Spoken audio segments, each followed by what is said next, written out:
Hey, okay. So first we're gonna start here. I'm an author, honey, an author. And while I do my nails, I just want to talk to you guys about the journey because honey.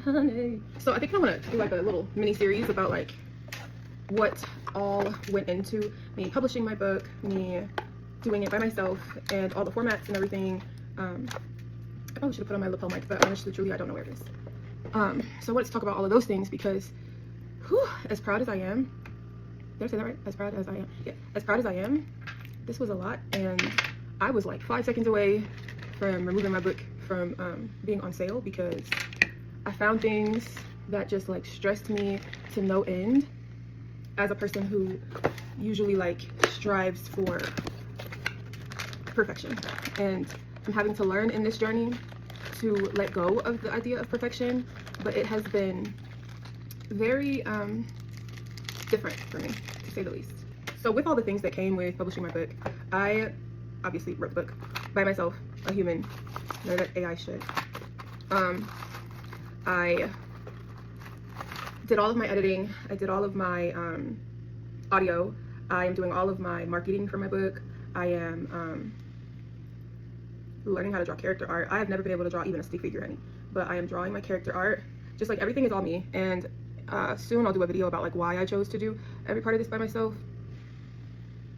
And it's not just like a budget thing. Like I know that a lot of people choose to like go indie because they're like, oh, I just wanted to save money. No, it's a little bit more personal than that, because I ended up spending a lot of money on my ISBNs, and I'll talk about that. I feel like I think I said this already, I'm gonna make this into a series because a lot happened. So I guess in this one we'll talk about like what the book's about, what formats it comes in, and where you can purchase it. That's where we'll start. So I wrote a romantic suspense. I wrote it a romantic suspense because it is actually a category that I've never, like a genre that I've never cared for. I'm not like a suspense girly, but I had like really bad anxiety like all my life, and now that I like no longer subscribe to being an anxious girl, it just kind of makes sense to do something that's out of my norm.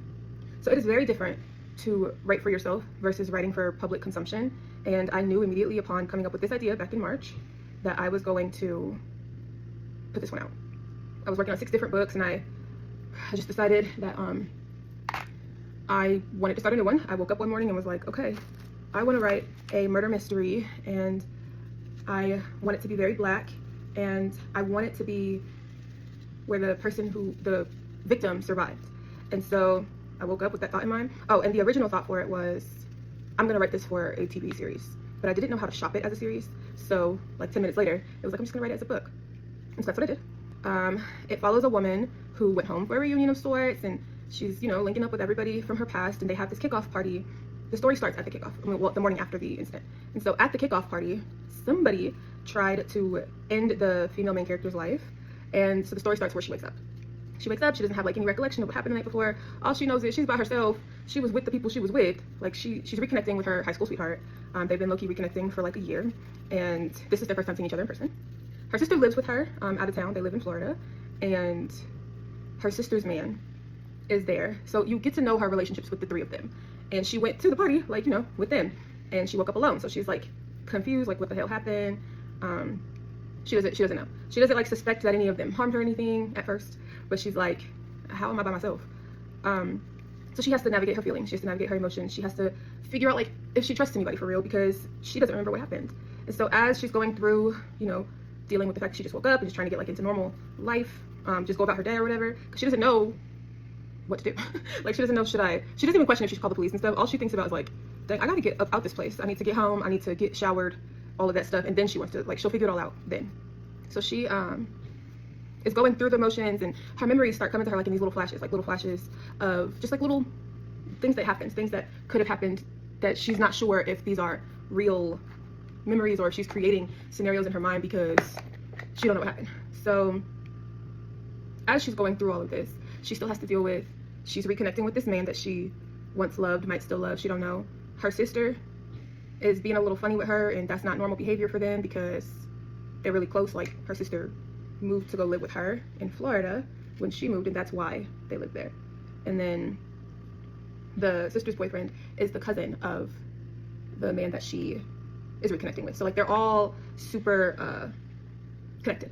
So she's having these flash memories, and in the midst of the flash memories of like the night, she's also remembering things from when they were younger, like things from like the simple days, things from their past. So she remembers like when they first met and when this happened and when that happened. And those things are complicating all of the ways that she's feeling now with like the weird behaviors and like the way that they answer certain questions, and just her wondering, why did I wake up by myself?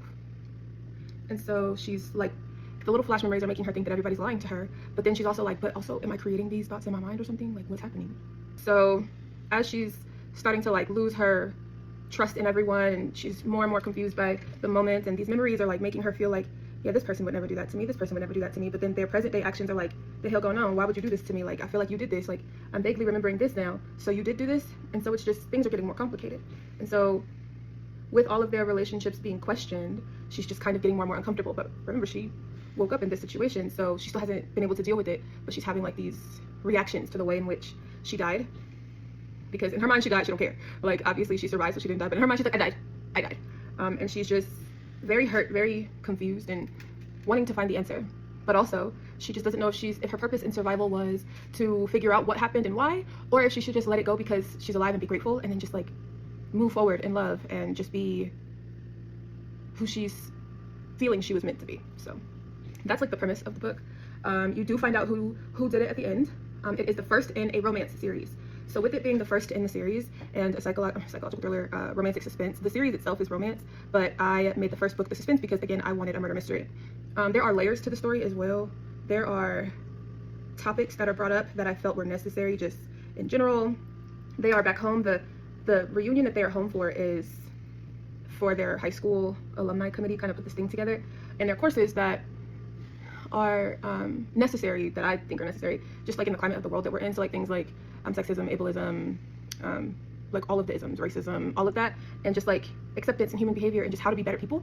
So that's what they're there for. So there are conversations surrounding those things. One of the characters does have like an invisible disability, well, an invisible illness, I guess, disability, whatever. Topics that I felt needed to be discussed. So with book 1 being a romantic suspense, book 2 is going to also obviously be a follow-up because you find out who did it, but in book 2 you get to experience the actual situation. In book 2 you will see what happened. Like, I'm going to break down the party because you got these flash memories in book 1. So in book 2 you're going to see why she was seeing certain flashes and certain things certain ways, and who did what and why certain people's behaviors were different afterwards. So book 2 is going to have the party in there, but also the reason behind why the person did what they did will finally be like revealed. So when you find out who did it, you're gonna be like, what? And then the prologue and epilogue are very important to this story. So read it from prologue to epilogue.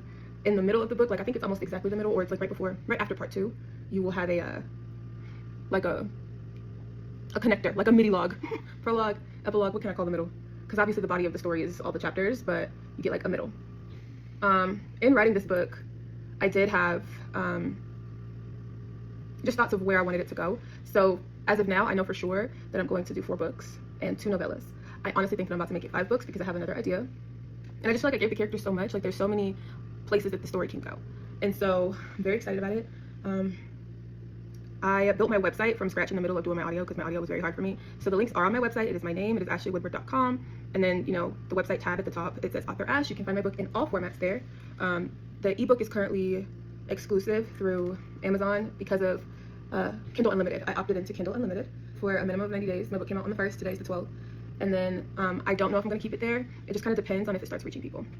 My Barnes & Noble books, so there's a hardback and paperback at Barnes & Noble. They are matte covers there. I'll show you the difference between the matte and the gloss in a second. But the Barnes & Noble copies are the matte covers, and they also pull a gloss cover from Ingram Spark, who has a gloss version of it. I did Ingram so that libraries and bookstores would be able to have access to my book. Amazon's hardback and paperback covers are gloss. I can actually interchange the Amazon ones, so I can change them from gloss to matte. I think I can change them. I don't know, don't quote me on that. I know I changed them originally. I changed them from matte to gloss. I don't know if I could change them now that the book is out, but I'll check into that. The audiobook, I did record with my own voice with all of my struggles. Like, if you follow me on socials and you saw any of my conversations surrounding me recording my audiobook, you know that it was a very, very tough task. And it is available pretty much everywhere. Audible's link for my audiobook is not currently up, but Spotify, Apple, iBooks, Google Play, Nook, Kobo, all of those, everywhere else is up. You can request my book at libraries. I was only able to request on the Libby app my, what's it called? My audiobook, but I'm going to try to contact the libraries, like just as many libraries as I can, just like in Georgia, obviously home, and then in Colorado, so that I can try to get as many like local libraries to have my book in stock. I'm also going to be sending out a few like, I guess, promo packages to bookstores, preferably like indie bookstores.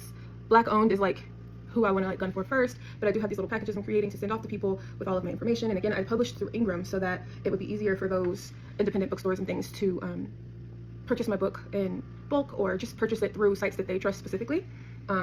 Draft Digital did have my book for like a day, but they were trying to still publish my ebook even though I had my exclusivity agreement with Amazon, so I just removed my book from them completely, because if you were to have your book pirated or sold somewhere else, the ebook version, then I wouldn't be able to self-publish on Amazon again for a minimum of a year, because I'd be in breach of contract, and I didn't want that, because book 2, I plan to put it out before a year is up. And then, what else? So yes, all the links are on ashleighwoodward.com. The chapter 1 is actually on ashleighwoodward.com as well as a preview, if you just want to get like an idea of where the story begins. If anyone has questions about the cover, it is actually where the book begins. It's like the scene of the crime, and the book chapter 1 starts, it's called The Morning After. And so if you're confused about my cover, I know it looks a little fantasy-ish. It is not. It is romance, and this one is romantic suspense. The series is called A Lesson in Forever. And I'm excited about it. You'll understand why it's called A Lesson in Forever when you're reading the book. But I'm going to show you the difference between the gloss and the matte covers. So this one is gloss, and this one is matte. So there's not much difference, but just like the way that flash and things like that hit it, just and how it feels. I actually think I prefer the matte cover, but yeah, so I don't know what the hardback feels like. The hardback that is with Amazon, it does not have the folds. The one with Barnes & Noble, the cover has the folds. Like, I don't know how to explain it. The Amazon hardback is just hard, but the, you know, the paper folds when you get a hardback book, that's how the Barnes & Noble one is, and the Barnes & Noble is matte and Amazon is gloss. So that's the difference between them.